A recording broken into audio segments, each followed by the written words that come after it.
7月份有很多同学将进入职场工作与实习，为大家恶补一下能够进入状况。我认为最好的方式就是看医疗剧进入状况。我会介绍7部必看的影集，是我看过不错的医疗剧。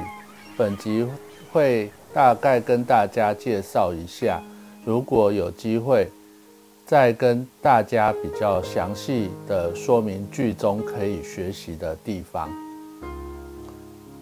喜欢请订阅、按赞、开启小铃铛，分享给有需要的朋友。我们开始吧。介绍的影片中只有2部有经常提到医务社工的角色，其中一部剧中有医务社工的真人入境，在这个剧情当中，虽然台词不多，至少编剧有看到社工在医院的功能。如果你是菜鸟，我会先建议你看《机智医师生活》作为暖身。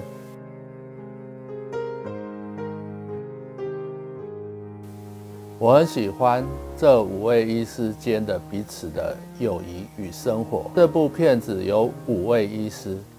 分别是在外科、神经外科、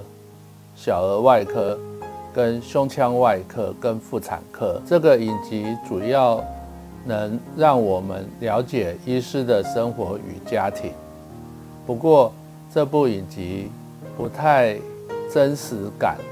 因为这5位医师开刀都很厉害，都很成功，很少有失败的状况。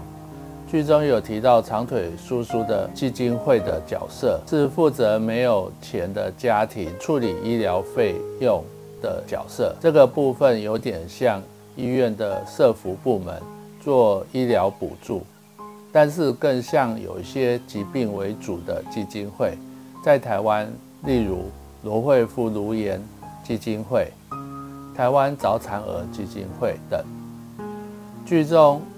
的医师用电话打给长腿叔叔基金会的人，这跟目前在医院的情况很像。许多医师希望社工能够谈一谈，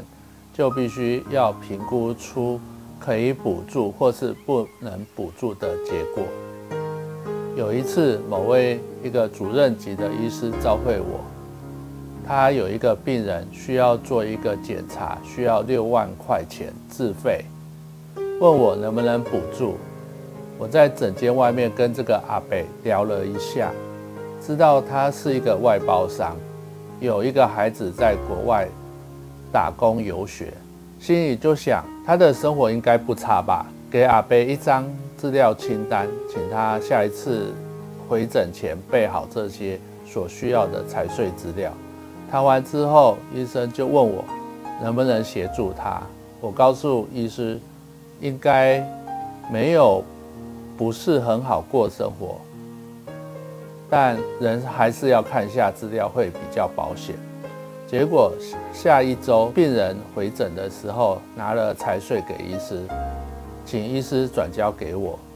结果医师自己先打开来看了一下，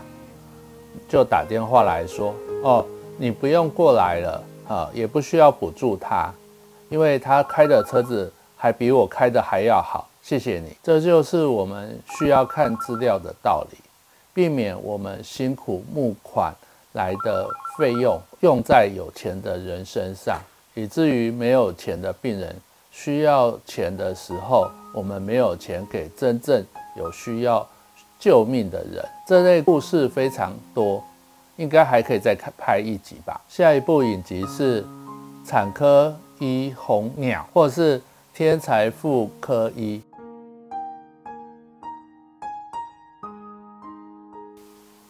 这个剧中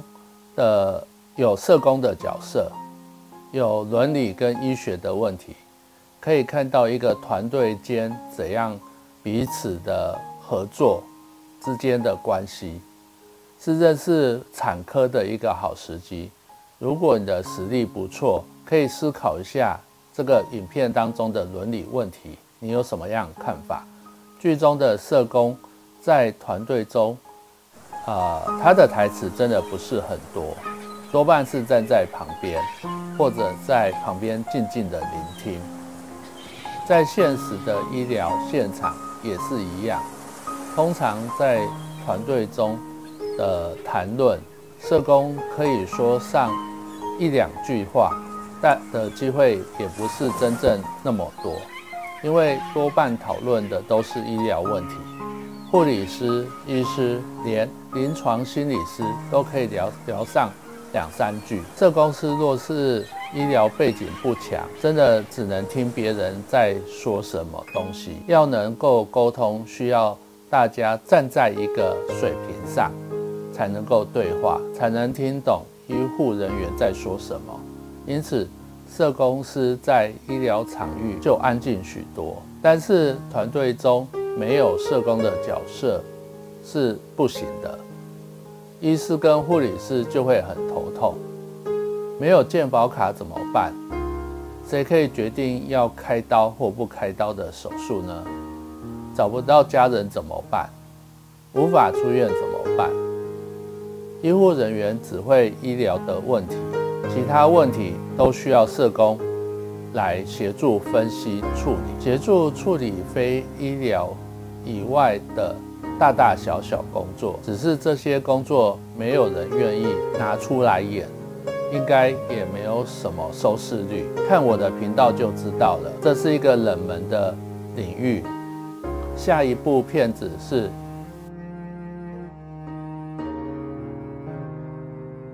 派遣医师差，以一句经典台词“我不会失败”贯彻全剧的强势女外科医师大门未末子。这个剧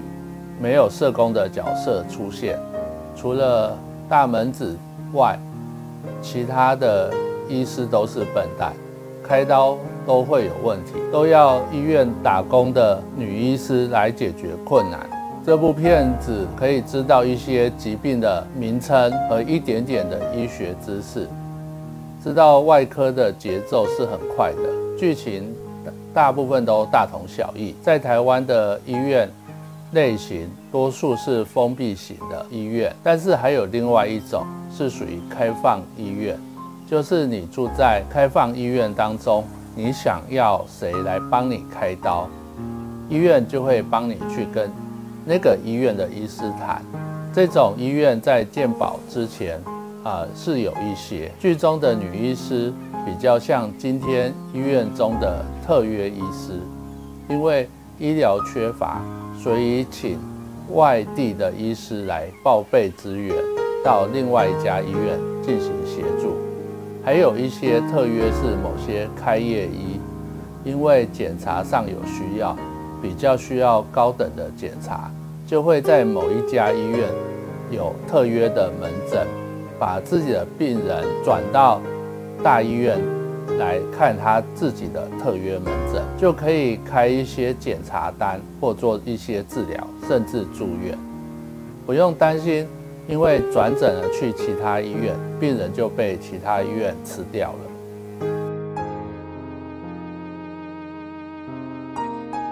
下一部是超长的医疗美剧《实习医生》，目前应该进入18、19季了，在演一个妈妈是医生的孩子如何在妈妈以前任职的医院，从实习医生的角色爬到主治医师的过程，在总医师的压榨生活下，有疯狂的感情生活与私生活。外科医师有不少排解压力的方式，在这部影集中都可以看到。影集中也有不少伦理的问题，在医院有各种各样的状况，在影集中都有，可以从中了解医院的一个缩影。我看到12季就说再见了。我是医务社工师安德鲁，我们下一次见。